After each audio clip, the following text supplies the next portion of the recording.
안녕하세요. 꿈라디오 도윤에 오신 것을 환영합니다. 매력이 가득한 소설을 소개하고 싶습니다. 이기호 작가의 단편소설 권순찬과 착한 사람들입니다. 어느 날 평온하던 아파트 단지에 권순찬이라는 인물이 갑자기 등장합니다.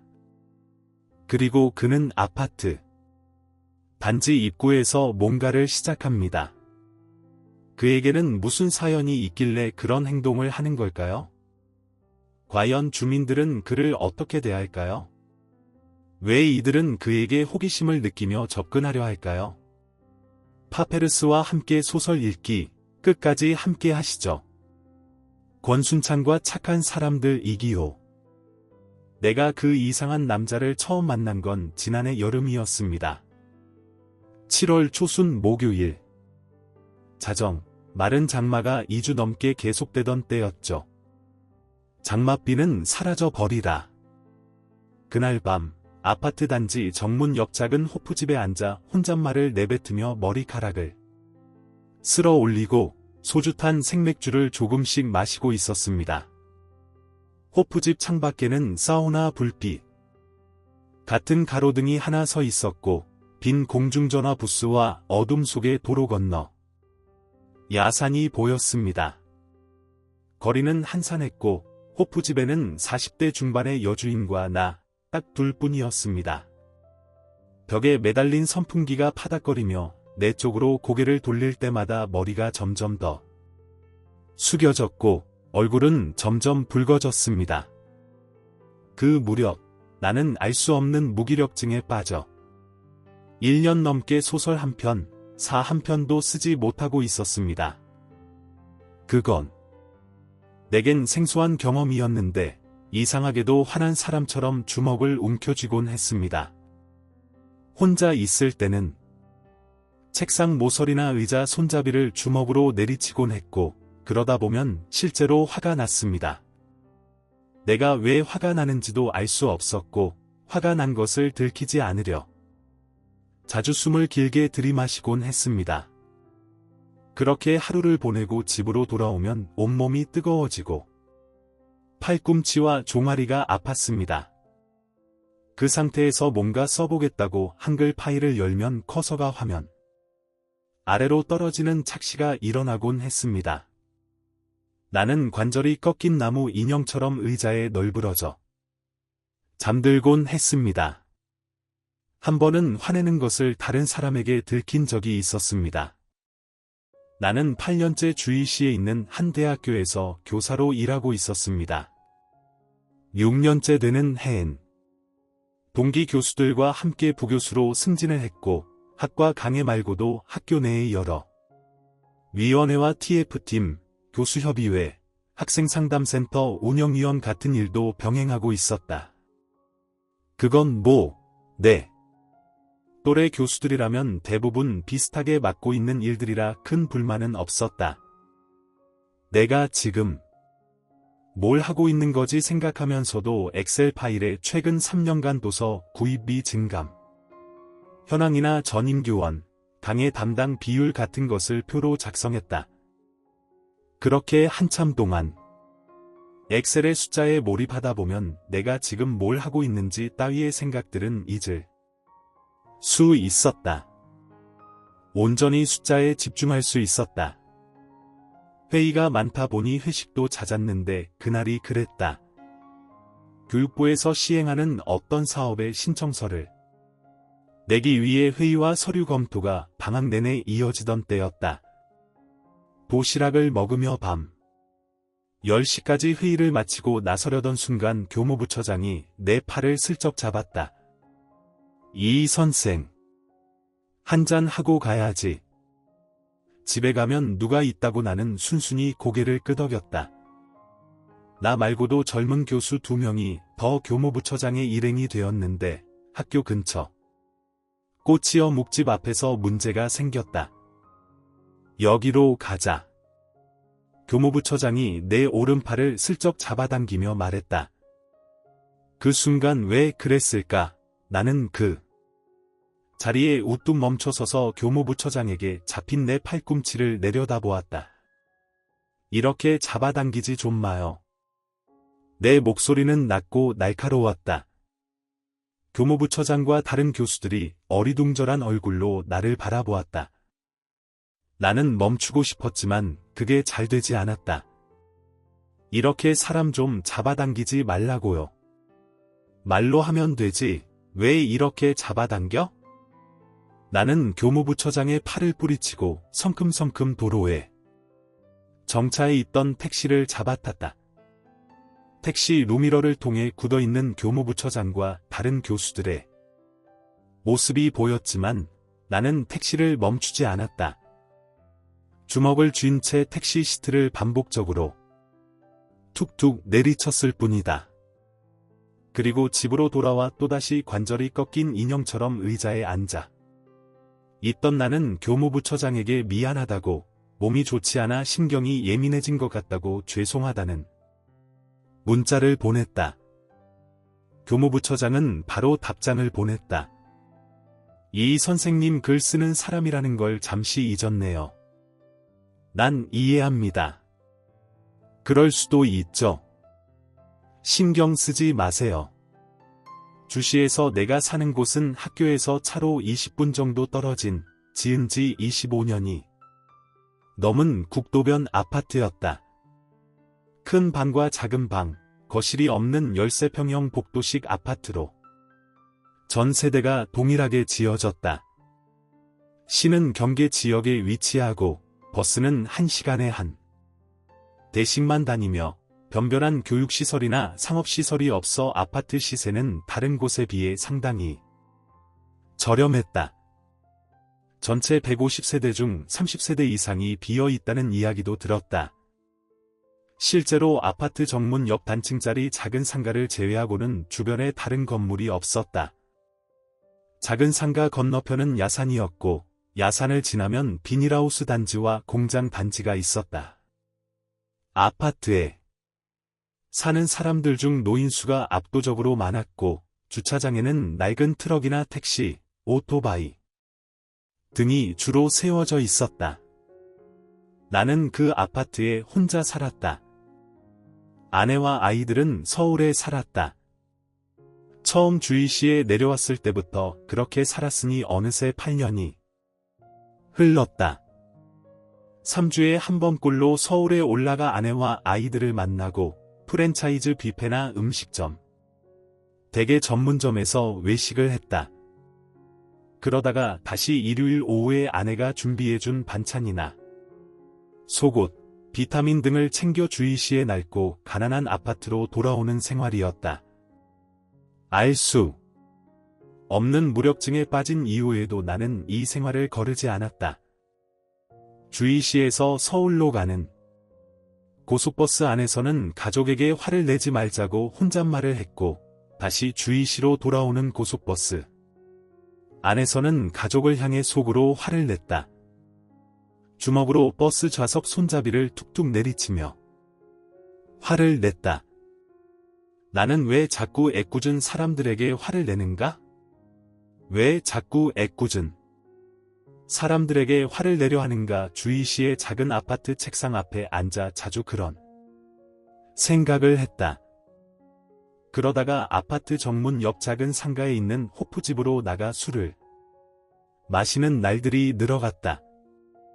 호프집 여주인은 내가 갈 때마다 말하지 않아도 500큐빅센티미터 생맥주 한 잔과 소주 한 병을 내왔다. 거기에 1000cc짜리 빈 맥주잔도 내주었다. 나는 1000cc짜리 빈 맥주잔에 맥주와 소주를 섞어 마셨다. 혼자 그걸 다 마시고 나면 적당히 취했고 그 상태로 아무에게도 화내지 않은 채 한글 파일을 열지 않고 잠들 수 있었다.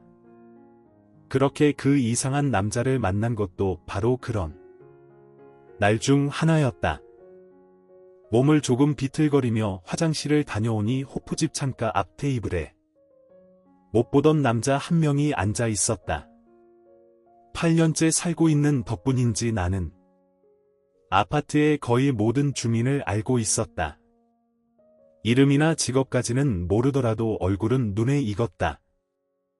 나는 그 호프집에서 전직 구청 공무원인 60대 중반의 입주민 대표와도 술을 마신 적이 있었고 관리소장과 경비 용역업체 사장과도 인사를 나눈 적이 있었다.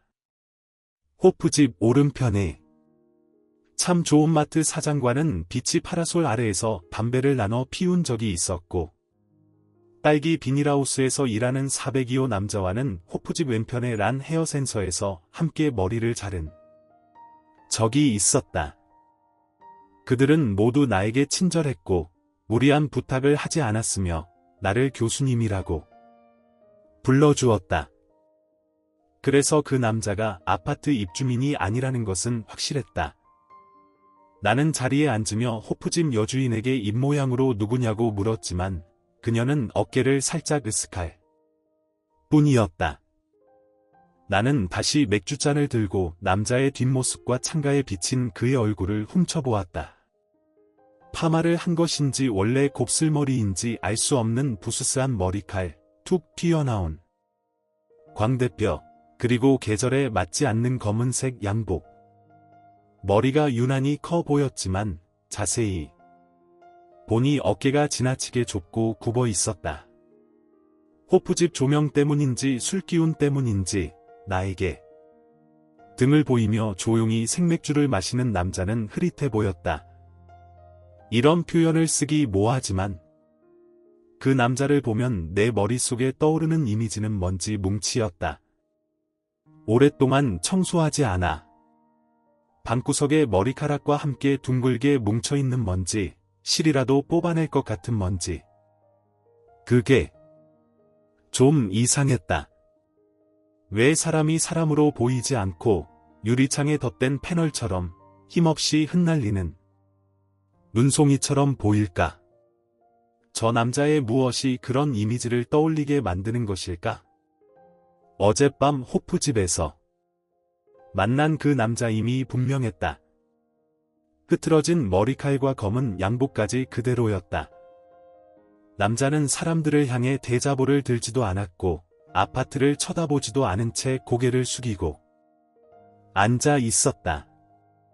돗자리 끝에는 그의 것으로 보이는 감색 운동화 한 켤레가 가지런히 놓여 있었다. 나는 창문을 올리고 차를 움직였다. 경비가 내 차를 보고 인사했고 나도 고개를 꾸벅였다. 망신을 주려고 온 사람인가? 나는 핸들을 돌리며 그렇게 생각했다. 뭐야? 어젯밤부터 저기 저러고 있었다는 건가? 502호, 거기에 누가 사는지 저런다고 소용이 있을까? 직접 찾아가서 해결해야지. 속도를 높이며 그런 생각을 하다가 작성해야 할 서류들과 취업률을 떠올렸다. 700만 원이든 1700만 원이든 남의 일이다. 내가 참견할 일이 아니었다. 단지 누군가의 망신을 본 것뿐이다. 저러다 금방 사라지겠지. 나는 그렇게 생각했다. 학교에 도착한 후 죽은 아이의 아빠가 단식을 시작했다는 기사와 교육부가 대학 구조조정 로드맵을 발표했다는 기사를 읽었다. 교무처와 인재개발팀 팀장들과 길게 통화하다 보니 점심시간이 되었고 아침에 보았던 남자를 잊었다. 그러나 예상과 달리 그 남자는 며칠 동안 계속 그 자리에 앉아 있었다. 파란 천막 모서리에는 커튼처럼 얇은 비닐이 매달려 있었고 돗자리 위에는 새 스티로폼 2장이 깔려 있었다. 밤이 되면 비닐을 내리고 스티로폼 위에 침낭을 깔고 자는 모양이었다. 아침이 되면 비닐을 말아 올리고 대자보를 무릎 앞에 세웠다. 남자는 아무 말도 없었고 아파트 안으로 들어오지도 사람들에게 말을 걸지도 않았다. 그는 그저 고요하게 거기에 앉아 있을 뿐이었다. 그 며칠 사이 참 좋은 마트 사장에게서 남자에 대해 더 자세히 알게 되었다. 그게요, 사정이 좀 딱하게 됐더라고요. 마트 사장은 나를 비치 파라솔 의자에 앉히고 음료수를 건네며 말했다. 저 사람이 어릴 적부터 부모 없이 어렵게 지냈는데 얼마 전까지 인천의 세차장에서 일했다고 하더라고요. 어머니라는 분이 몇 달 전에 갑자기 찾아와 빚을 졌으니 도와달라고 계좌번호를 놓고 갔다고 하더군요. 알고 보니 이 사람 어머니가 사채를 쓴 모양인데 추어탕집 주방에서 일했었다나. 뭐 어쨌든 거기서 일하다가 관절염 때문에 그만두고 철없이 사채를 썼다고 해요. 처음에 200만 원을 빌렸는데 금세 400만 원, 600만 원, 700만 원으로 불어났다고 해요. 그러니 겁이 났겠죠. 그래서 오래전부터 왕래가 없던 아들을 찾아간 모양인데 남자도 선뜻 돈을 보내지 못했나 봐요. 당장 그만한 돈을 마련하기도 어려웠을 테고 안 봐도 뻔한 일 아니겠어요? 섭섭함과 원망 같은 감정이 없었겠어요? 어머니가 해준 것도 없는데 갑자기 찾아와 도와달라고 하니 그래도 이 남자는 몇 달 뒤 그 계좌로 돈을 보냈나 봐요. 군말 없이 700만 원 전부. 참 좋은 마트 사장은 그 대목에서 잠시 말을 끊었다. 언제부턴가 난 헤어센스 여사장도 우리 옆에 와서 자리를 잡고 앉아 있었다. 매미가 울고 날파리가 많은 여름 저녁이었다. 여기서부터가 더 안타까운 이야기인데 그 사이에 저 사람 어머니가 그 돈을 갚았다는 거예요. 살던 방 보증금도 빼고 여기저기 아는 사람들에게 조금씩 융통도 하고 그렇게 돈을 갚고 얼마 지나지 않아 돌아가셨대요. 저 사람이 말은 안 하지만 아마도 스스로 목숨을 끊은 것 같아요. 결과적으로 사채업자에게 돈이 2번 들어간 거죠. 얼마 전 어머니 장례를 치르고 바로 여기로 내려온 모양이에요. 그걸 저 남자가 다 얘기했어요. 나는 도로 건너편 남자를 슬쩍 바라보며 참 좋은 마트 사장에게 물었다. 대충 그랬다나 봐요. 여기 사는 어르신들이 한 분, 두 분 지나가면서 말을 걸고 이야기를 들어보니 그런 사연이더래요. 그런데 김성만이 누구죠? 502호에 그런 사람이 살았나? 란 헤어센스 여사장이 물었다. 있긴 누가 있어? 우리 아파트에 사채업 하는 사람이 어디 있다고 거. 왜 유모차 할머니 있잖아. 그 할머니 아들이래. 그 아들이 주소지를 여기로 올려놨나. 봐, 유모차 할머니라면 나도 얼굴을 알고 있는 할머니였다. 새벽 신문이 올 시간이면 어김없이 유모차에 의지의 공장 단지로 폐지를 주우러 가는 할머니. 눈썹 끝에서부터 귓불까지 검버섯이 피어있는 할머니. 유모차 없이는 제대로 걷지도 못하는 뚱뚱한 할머니. 아니 그러면 그 할머니 통해서 연락하면 되잖아. 아무리 사채업자라도 돈이 2번 들어간 것까지 나 몰라라 하지 않을 거 아니야? 란 헤어센스 여사장의 말에 참 좋은 마트 사장이 담배를 꺼내 물으면서 대답했다. 관리소장. 말이 할머니도 아들 연락처를 모른대요. 한 4년 전인가 설날에 잠깐 얼굴을 비친 이후론 코빼기도 안 보였대요. 모 교도소에 갔다는 말도 있고 경찰에 쫓기는 중이라는 말도 있고 아이고 그러니까 더 안타깝다는 거 아니에요? 저 남자도 안 됐고 유모차 할머니도 불쌍하고 이 할머니가 저 남자 저러고 있은 뒤부터는 밖으로 나오지도 않아요. 폐지 안 좋으면 제대로 살 수도 없는 할머니가 나는 참 좋은 마트 사장 말을 다 들은 후에도 별다른 반응을 보이지 않았다.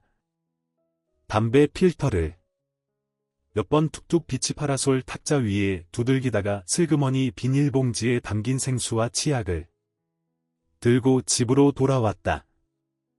집으로 돌아와서는 라면을 끓여 먹었고 신문을 펼쳐놓고 발톱을 깎았으며 서울에 있는 아이들과 짧게 통화를 하기도 했다. 날이 너무 무더워 에어컨을 켤까 하다가 그냥 샤워를 했다. 샤워를 하면서 나는 남자 생각을 했다. 양복 재킷이라도 좀 벗고 입지. 이제 다 아니까 그거라도 좀 벗고 입지. 나는 머리에 샴푸 거품을 내면서 그렇게 중얼거렸다. 남자는 어머니 대신 700만 원을 보내기까지 어떤 시간을 보냈을까. 돈을 보낸 뒤에는 왜 바로 어머니한테 연락을 하지 않았던 것일까. 나는 남자가 돈보다도 자신에게 찾아온 죄책감을 어쩌지 못해 저러고 있는 것이라고, 어쩔 수 없는 것이라고, 저러고 있는 시간을 보낼 수밖에 없는 것이라고 생각했다.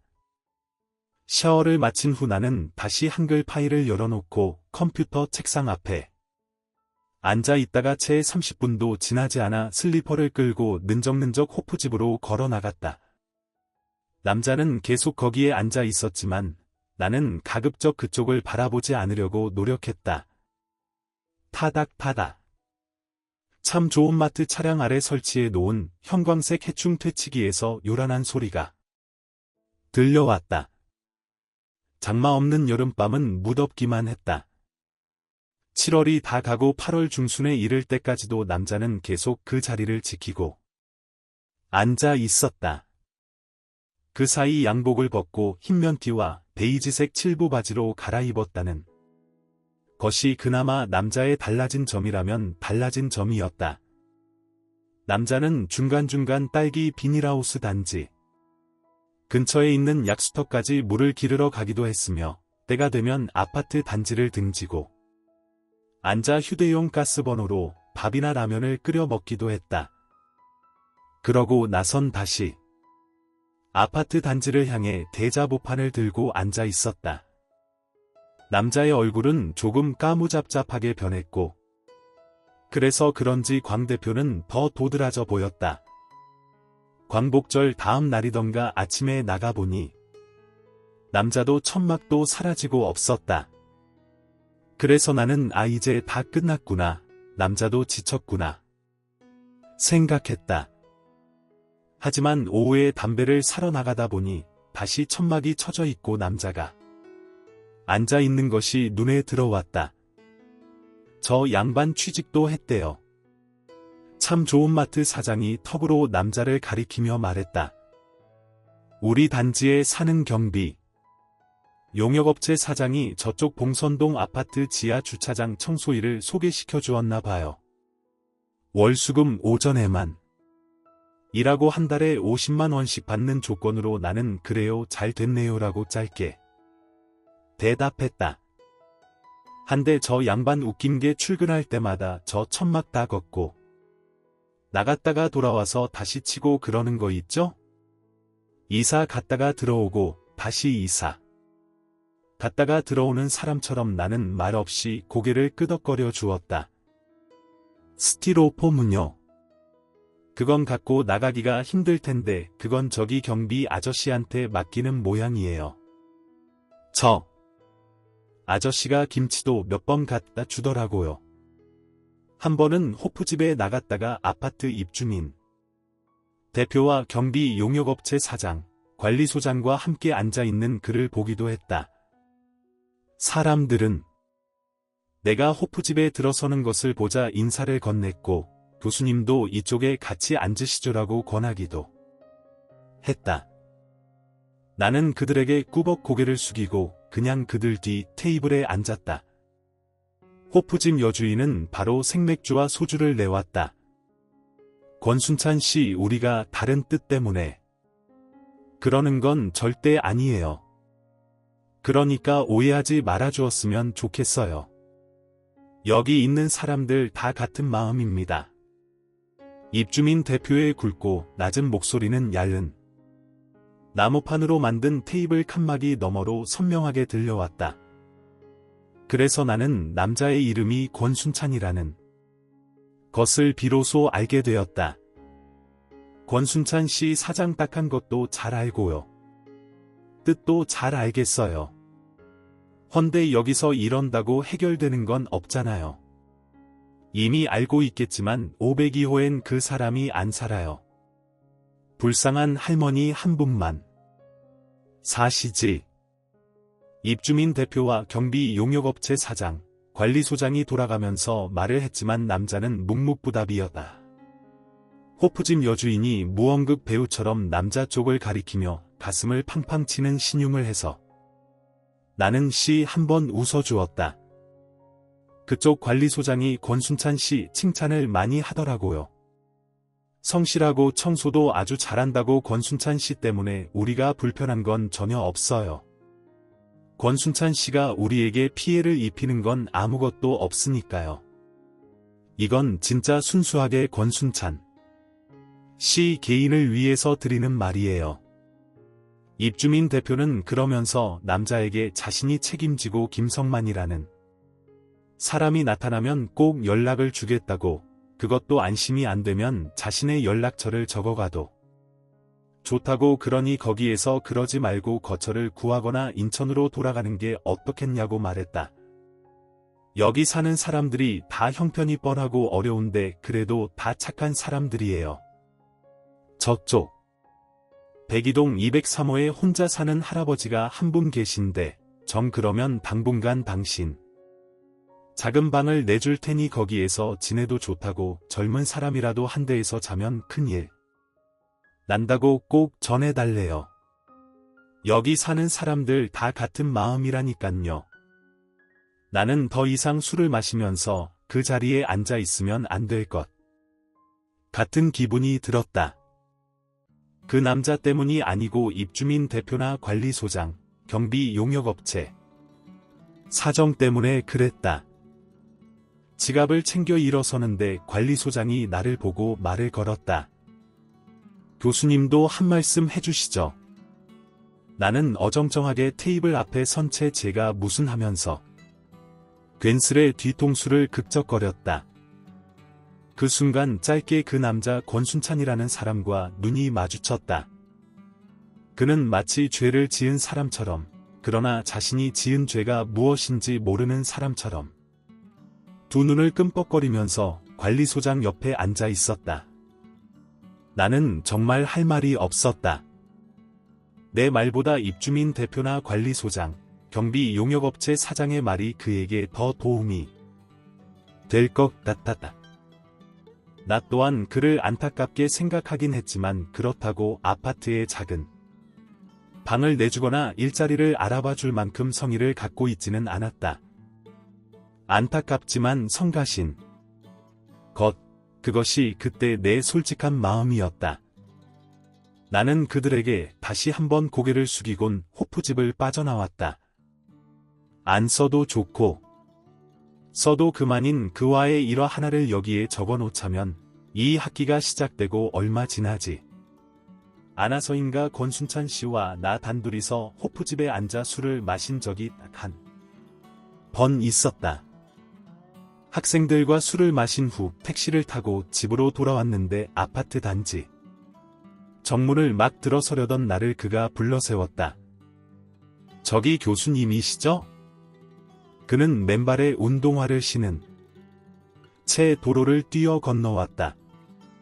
평상시에 앉아 있는 것만 봐서 잘 몰랐는데 그는 오른쪽 다리를 조금 절었다. 손에는 A4 용지 2장이 들려 있었다. 죄송한데 이것 좀 봐주시면 안 될까요?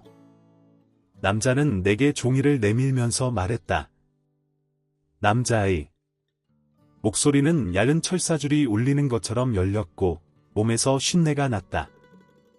종이에 남자가 대자보에 옮겨 쓸 내용이 적혀 있었다. 2014년 6월 3일 하나은행 권순찬 계좌로부터 예금 700만 원을 국민은행 김성만 명의 계좌로 이체하였고, 다시 6월 25일 권순찬의 모친 김복순의 농협 계좌로부터 예금 700만 원이 국민은행 김성만 계좌로 또 한 번 입금. 나는 종이에 적힌 문장들을 가로등 불빛의 의지에 읽어나가다가 말고 남자에게 물었다 한데, 이걸 왜 저에게 저기 맞춤법 좀 봐주셨으면 해서요. 이게 틀린 게 없이 정확해야 하거든요. 나는 말 없이 남자의 얼굴을 바라보다가 그를 데리고 호프집으로 들어갔다. 그리고 가방에서 빨간색 플러스 펜을 꺼내 남자의 문장을 하나하나 고쳐주었다. 쉬기가 조금 올랐지만 나는 정신을 집중하려고 노력했다. 문장을 다 고친 뒤엔 남자와 소주를 탄 생맥주를 한 잔씩 나눠 마셨다. 나는 남자에게 입주민 대표나 다른 사람들이 했던 말들을 또 한 번 건네지 않았다. 우리는 말 없이 그저 술만 마셨을 뿐이었다. 전작이 있었던 나는 어느 순간부터 그만 정신을 놓아버렸는데, 그래서 남자와는 더더욱 다른 말을 할 수가 없었다.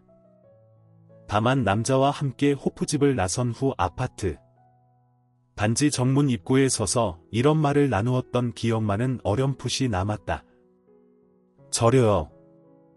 나는 몸을 제대로 가누지 못하면서 남자에게 물었다.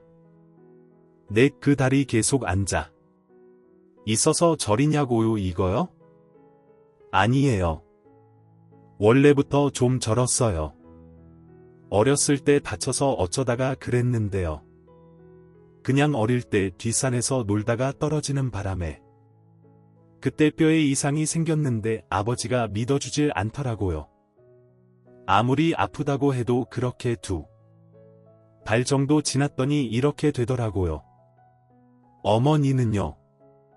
어머니한테라도 말해보시지. 그땐 어머니가 돌아가셨을 때라. 네, 뭐라고요? 지금 어머니 돈 찾으려고 이러는 거 아니었어요. 맞아요.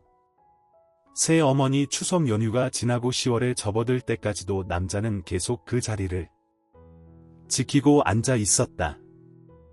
늦더위가 남아있다고는 하나 아침 저녁으론 한계가 느껴져 보일러를 실온으로 가동시키고 따뜻한 커피를 손에 쥐고 있는 날들이 늘어가는 그런 계절이 돌아온 것이었다. 오후엔 황사 섞인 바람이 불어올 때가 잦았는데, 그런 날이면 남자의 천막 비닐 끄트머리에 묵직한 돌덩이가 정면 후면 가지런히 놓여 있기도 했다. 바람은 비닐이 한기는 스티로폼이 막아준다고 하지만 가로수가 헐거워지고 하늘이 높아갈수록 그의 천막을 바라보는 마음은 상대적으로 점점 더 무거워져 갔다. 더운 국을 먹을 때나 따뜻한 물로 샤워를 할 때 그러지 않으려고 하는데도 저절로 남자 생각이 났다. 어렸을 때 키우던 고양이가 가출했던 기억이 새삼 떠오르기도 했고, 군 시절 혹한기 훈련을 하면서 보았던 은하수와 강물 같은 것들이 뒤죽박죽 개통 없이 떠오르기도 했다. 늑골에 자잘한 돌무더기가 우르르 굴러다니는 기분도 들었다. 그런 기분은 비단 나뿐만은 아니었는지 10월 첫째 주엔 아파트 엘리베이터 옆 게시판에 특별 모금을 한다는 안내문이 나붙었다. 딱한 사정에 처한 502호 할머니와 단지 정문 건너편 남자를 위해 작은 정성을 모으자는 취지의 안내문이었다. 입주자 대표 명의로 작성된 그 안내문에 해마다 연말에 실시했던 불우이웃돕기 성금을 올해는 이것으로 가름한다는 내용도 적혀 있었다. 안내문이 나붙은 지 사흘 뒤엔 반장 회의를 한다는 공고문이 그 옆에 내걸렸고, 그로부터 다시 이틀이 지난 후엔 반장이 집집마다 돌아다니면서 성금을 거뒀다. 1만 원씩 내는 것으로 했는데 나는 10만 원을 냈다. 반장은 내 돈을 건네받으면서 실은 자기 돈 5만 원을 냈다고 콧잔등을 찡긋거리며 말했다. 금세 모을 것 같았던 700만 원은 그러나 쉬 모이지 않는 모양이었다. 참 좋은 마트에 들을 때마다 나는 사장에게서 지금 얼마가 모였고 얼마가 모자라다. 약수터에 드나들던 사거리 약국 약사가 100만 원을 선뜻 내놨다. 구의원하고 구청 직원들도 얼마를 내놨다고 하더라. 입주민 대표가 이곳저곳 뛰어다니면서 애를 쓰는 모양이다라는 말을 들을 수 있었는데, 그래서인지는 몰라도 전처럼 호프집에 거리낌 없이 드나들기가 어려웠다. 혼자 술을 마시고 있노라면 어쩐지 무슨 잘못을 저지르고 있는 듯한 기분이 들었고, 비정한 사람이 된 것만 같은 찜찜함이 계속 머릿속을 맴돌았다. 나는 몇 번이고 호프집으로 내려가려던 마음을 다잡고 집에서 그냥 캔맥주를 마시거나 그도 아니면 그냥 아무것도 마시지 않았다. 마시지 않을 수 있었다. 그 덕분인지 몰라도 나는 한글 파일에 무언가 조금씩 적어나갈 수 있게 되었다. 무력증은 여전했고 나도 모르게 주먹을 움켜쥐는 일들 또한 비일비재했지만 그래도 그때마다 숨을 길게 내쉬면서 문장을 써보려고 노력했다. 떠오르는 이야기마다 그것이 말이 되든 되지 않든 포스트잇에 휘갈겨 일단 컴퓨터 책상 뒷 벽면에 물고기 비늘 모양으로 길게 붙여놓기도 했다. 학교에서의 생활도 가족에게 보여주는 모습도 별 이상은 없지 않은가. 소설만 쓴다면 문장과 문장을 이을 수만 있다면 이 모든 것들을 무사히 유지할 수 있을 것만 같았다. 기꺼이 그렇게 돌파할 수 있을 것만 같았다. 무엇이 잘못됐는지도 모른 채 나는 그렇게 계속 자리를 지키려 꾸역꾸역 애를 썼던 것이다. 700만 원이 다 모인 것은 11월 초순의 일이었다. 성금을 전달하기 하루 전 나는 참 좋은 마트에 라면을 사러 갔다가 그곳에 모여있던 입주민 대표와 여러 사람들을 만날 수 있었다. 막판에 502호 할머니가 47만 원을 냈대요. 그래서 710만 원이 조금 넘게 모였대요. 참 좋은 마트 사장은 내게 귓속말로 그렇게 전해주었다. 그럼 이 돈을 어떻게 전달해 줄까요? 입주민 대표가 사람들을 쭉 한번 둘러보면서 말했다. 나는 라면을 고르는 척하면서 창문 너머 권순찬 씨를 슬쩍 바라보았다. 처음 이곳에 왔을 때 보았던 검은색 양복 위에 초록색 패딩 점퍼를 새로 걸쳐 입은 그는 자신의 옆구리를 주먹으로 퉁퉁 쳐대면서 그 자리에 그대로 앉아 있었다. 길게 하품을 하기도 했고 대자보판을 다시 바르게 고쳐 세워놓기도 했다. 제가 아는 지방신문 기자가 한 명 있는데요. 내일 부를까요? 누군가 그렇게 말하자 입주민 대표가 손사래를 쳤다. 정중하게 합시다. 정중하게 이건 정확하게 말하자면 저 남자를 돕는 게 아니고 502호 할머니를 우리가 도와드리는 거예요. 저 남자는 받을 돈을 받는 거고요. 입주민 대표가 말하자 아무도 이의를 제기하지 않았다. 나 또한 그의 말이 맞다고 생각했다. 아, 그래도 저 남자하고 정이 참 많이 들었는데 뭘 한 것도 없지만 몇 달 동안 매일매일 얼굴 보고 인사했는데 그나마 첫설이 내리기 전에 일이 이렇게 돼서 얼마나 다행이에요. 저러다가 겨울 맞으면 큰일 나죠. 500여 할머니는 나서지 않을 것 같으니까 우리가 직접 전하는 거로 하죠. 뭐 절차가 따로 필요 있나요? 나는 거기까지만 듣고 참 좋은 마트를 나섰다. 바로 집으로 들어가려다가 말고 나는 걸음을 멈춘 채 뒤돌아 남자를 한번 바라보았다. 남자는 대자보 판을 아예 양팔로 끌어안은 채 꾸벅꾸벅 졸고 있었다. 남자는 이제 어디로 가게 될까? 인천으로 돌아가겠지. 나는 남자의 인천 거처가 그때까지도 무사히 남아있기를 바라보았다. 거기까지가 내가 남자를 위해 할 수 있는 전부라고 생각했다. 후에 호프집 여주인으로부터 전해 들은 이야기에 따르면 다음날 그 남자는 권순찬 씨의 행동은 편지 봉투에 정성껏 5만 원권 지회로 700만 원을 마련해 간 아파트 입주민들을 충분히 당혹스럽게 만들었다고 한다.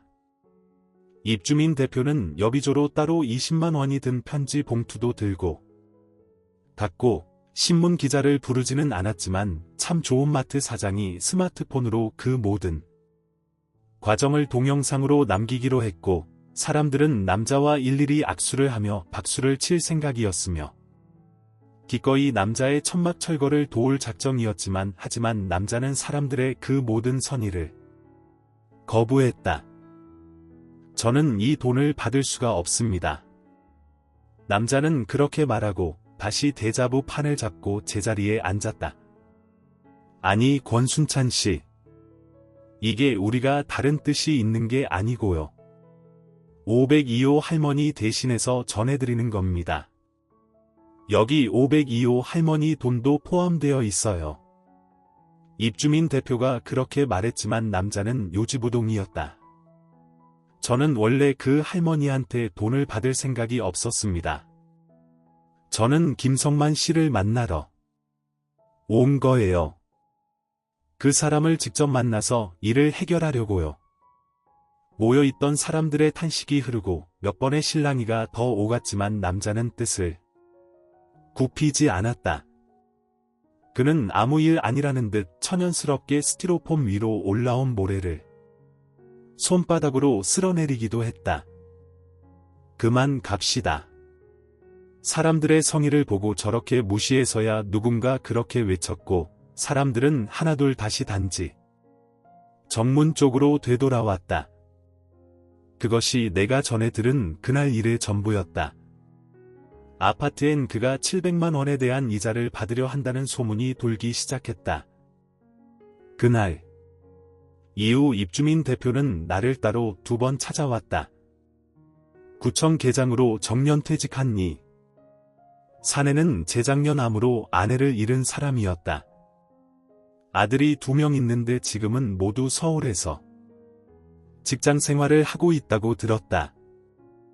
입주민 대표는 내가 서재로 쓰고 있는 방 한가운데 책상 다리를 하고 앉아 한참 동안 엄지와 검지로 자신의 미관을 누른 채 말이 없었다.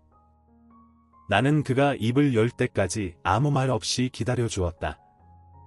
우리가 뭘 잘못한 걸까요? 그가 중저음의 목소리로 내게 물었다. 나는 아니라고 대표님이 애 많이 쓰신 거 잘 알고 있다고 말해주었다. 실제로 나는 그렇게 생각하고 있었다. 나는 그의 선의를 의심하지 않았고 그래서 그가 느꼈을 씁쓸함이나 허탈함도 이해할 수 있었다. 아무리 따져봐도 입주민 대표가 잘못한 일은 없는 것 같다.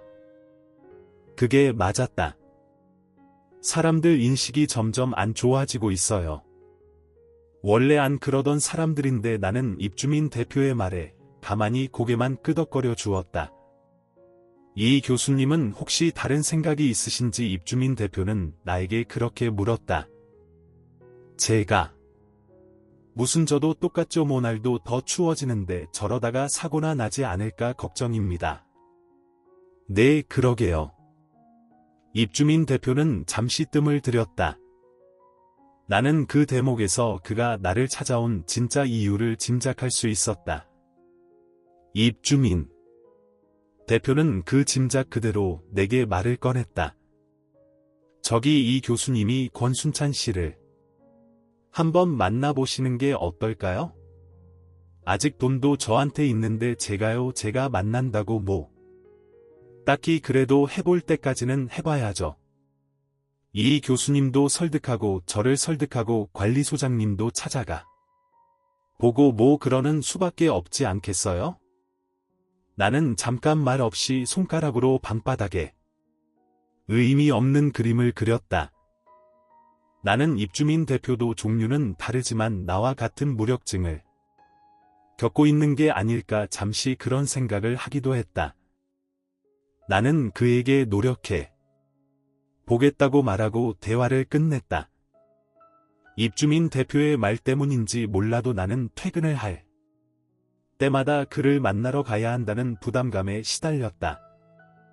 차를 주차하고 바로 집으로 들어가선 안 된다고 어디선가 사람들이 내가 권순찬 씨를 만나기를 내 걸음이 어디로 향할지 지켜보고 있을 거라고 그런 생각들이 나를 계속 따라다녔다.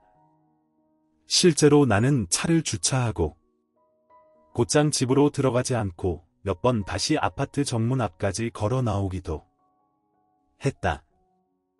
하지만 그 이상 더 나아가지는 못했다.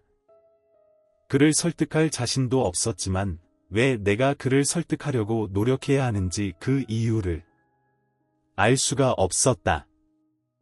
이유를 알 수 없는 일에 시달리고 신경을 쓰자니 다시 무력감이 찾아오고 다시 화가 나는 기분이었다. 나는 아파트 정문에 한참 동안 주먹을 움켜쥔 채 서 있다가 이유 없이 상체를 앞뒤로 까딱까딱거리며 앉아있는 그를 바라보다가 말없이 집으로 돌아오는 일을 반복했다. 그리고 나는 다시 또 호프집에 나가기 시작했다. 아무 거리낌 없이 12월에 접어든 이후 그의 천막은 구청 공무원들에 의해 3번 철거를 당했다.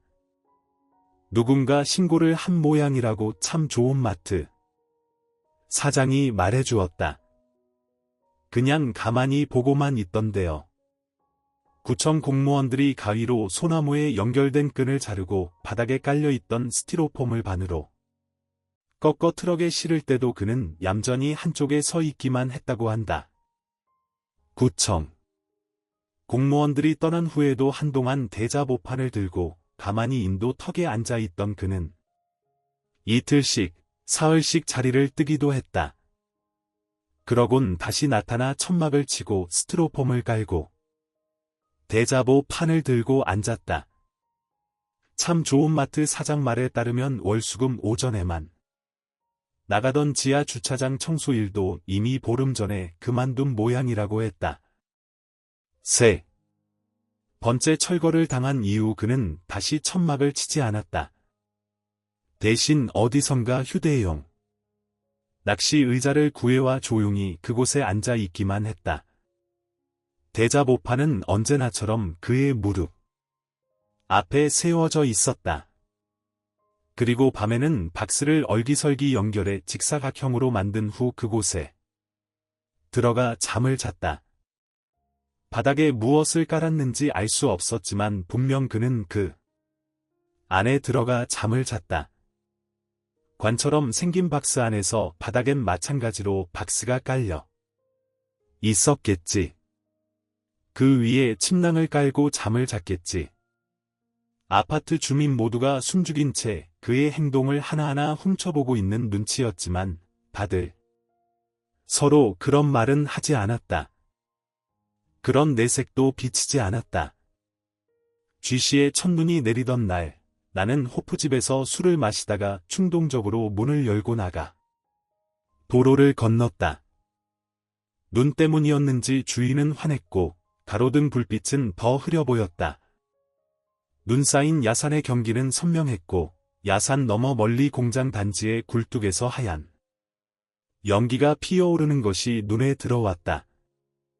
힘없이 흩날리는 눈송이들, 바닥에 쌓이는 눈송이들, 나는 그것들을 밟고 그의 앞으로 다가갔다.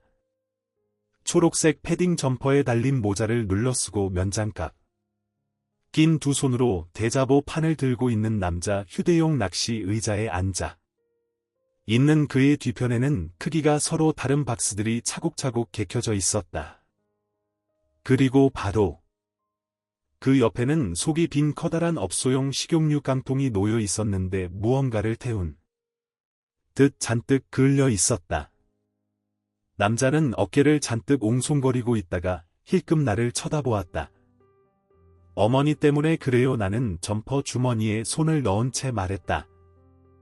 어머니가 당신 때문에 죽은 것 같아서 그러냐고요. 남자는 나를 쳐다보던 눈길을 거두고 다시 고개를 숙였다.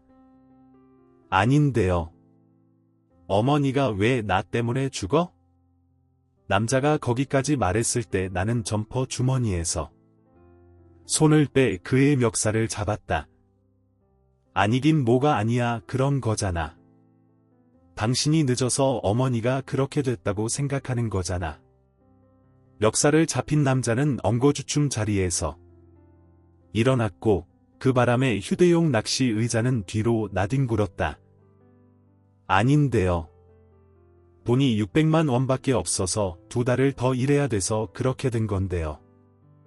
남자가 거기까지 말했을 때 나는 그의 멱살을 잡았던 손을 풀었다. 나는 남자의 말을 제대로 듣지도 않았다. 애꿎은 사람들 좀 괴롭히지 마요. 애꿎은 사람들 좀 괴롭히지 말라고. 나는 뒤로 주춤 물러선 그를 향해 그렇게 말하고 다시 도로를 건너 아파트 정문 쪽으로 걸어왔다. 호프집 여주인이 문을 열고 서서 가만히 나와 권순찬 씨를 바라보고 있었다. 거기까지였다. 그는 그날 이후 사흘을 더 그 자리를 지키고 앉아 있었다. 나흘째 되는 날 오전, 지시 노숙인 쉼터라는 글자가 박힌 승합차가 아파트 정문 건너편에 서더니 건장한 청년 2명이 내렸다. 그들은 아무 말 없이 권순찬 씨의 팔을 양쪽에서 잡아 일으켜 세웠다. 그것이 끝이었다. 이를 덜덜덜 떨면서 끌려가더라고요. 아무 저항 없이 나는 참 좋은 마트 사장이 하는 말을 잠자코 듣기만 했다. 나는 그들을 누가 불렀는지 대강 짐작이 갔다. 그러나 그런 짐작에 대해선 한마디도 하지 않았다. 그저 참 좋은 마트 유리창을 통해 도로 건너편 그가 5달 가까이 앉아 있던 자리만 멀거니 바라보았다. 거기엔 휴대용 낚시 의자와 대자보판 차곡차곡 쌓여있던 박스들은 온데간데없고 불에 그슬린 업소용 식용유 깡통만 쓸쓸하게 모로 누워 있었다. 나는 원래 그의 이야기를 문장으로 쓸 마음은 갖고 있질 않았다. 아니 처음엔 쓸 생각이었지만 중간에 그만 쓰지 않기로 마음을 고쳐먹었다. 도무지 그에 대해서 쓸 자신이 없었기 때문이다. 하지만 나는 지금 여기에 그의 이야기를 썼다. 그건 지지난주 금요일 아파트 단지 주차장에서 내가 만난 한 사람 때문이었다. 학교에서 돌아와 차를 주차하고 백이동 출입구 쪽으로 걸어가는데 못 보던 검은색 승용차 한 대가 내 옆을 스쳐 지나갔다. 내가 살던 아파트에서 못 보던 쿠페형 외제차였다. 나는 잠깐 멈춰서서 그 차가 주차하는 것을 지켜보았다. 차에서 나온 사람은 내 또래의 남자였는데 꽉 끼는 청바지에 검은색 가죽 재킷을 입고 있었다. 가죽 재킷의 칼라 부분에 흰색 펄이 달려 있었다. 가죽 재킷 안에는 빨간색 줄무늬 티셔츠를 입고 있었는데 복부 비만인 듯 배가 고스란히 드러나 보였다. 손에는 쇼핑백을 들고 있었다. 남자는 가만히 서 있는 나를 힐끔 한번 바라보더니 그대로 103동 출입구 쪽으로 걸어갔다. 나는 그의 뒷모습을 보며 누굴 찾아왔구나. 우리 아파트에 저런 차를 모는 사람도 찾아오는구나 생각하며 백기동 쪽으로 걸어갔다. 그렇게 몇 걸음 걸어가다가 말고 나는 다시 몸을 돌려 그가 들어간 103동 쪽을 바라보았다. 그였구나, 그 사람이었구나. 나는 숨을 멈춘 채 103동 5층 복도를 노려보았다. 때마침 5층에 엘리베이터가 멈춰섰는지 복도에 하나둘 불이 들어오기 시작했다. 나는 그 불빛들을 노려보며 한참 동안 그 자리에 서 있었다. 그리고 지금 여기에 그 이야기를 쓰기 시작했다. 우리는 왜 애꿎은 사람들에게 화를 내는지에 대해서 어떻게 들으셨나요? 꽤나 흥미로운 이야기였죠. 왜 이 소설의 제목이 권순찬과 착한 사람들일까를 한번 생각을 해봤습니다. 권순찬은 착한 사람들이 사는 마을에 어느 날 불쑥 찾아든 이방인입니다. 그리고 그 마을엔 특별히 남에게 해를 끼칠 것 같지 않은 선량해 보이는 사람들이 살고 있었지. 그리고 나라고 하는 화자는 어느 대학의 교수로서 글을 쓰는 일을 업으로 삼은 작가입니다. 나는 늘 어떤 무기력함에 사로잡혀서 글을 쓰고 싶지만 한 줄도 제대로 써나가지 못하는 사람입니다.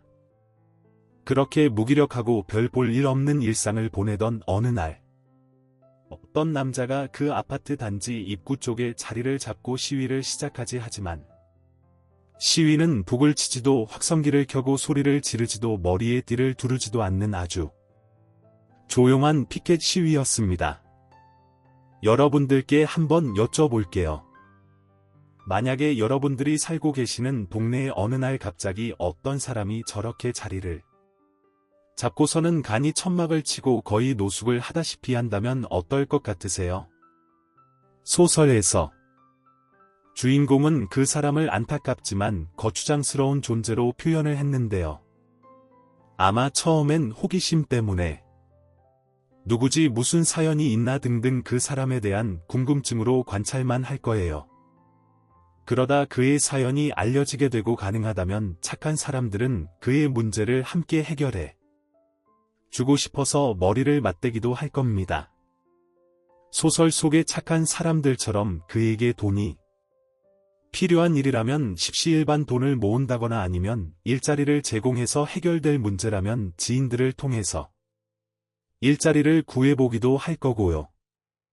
그리고 마지막엔 그에게 다가가서 착한 사람들의 뜻을 전달할 겁니다. 선의를 모았으니 받아달라고요. 그런데 거기에는 일종의 암묵적이며 반강제적인 거래 조건이 포함되어 있다는 것을 아시나요?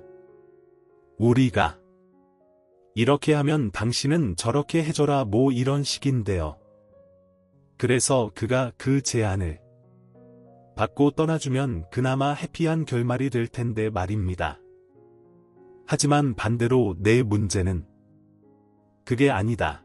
내가 원하는 것은 그게 아니다라고 한다면 그때부터는 좀 상황이 복잡해지고 달라집니다. 권순산이 지금 그런 상황입니다. 아파트 단지 사람들이 어렵게 모아준 돈 700만 원을 받지 않겠다는 겁니다. 그들의 선의를 거절하겠다는 거죠.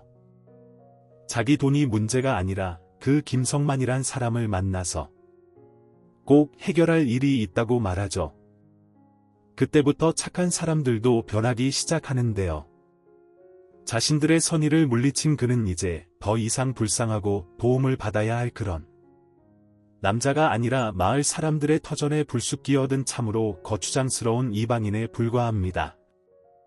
더 이상 안타까운 존재가 아니죠.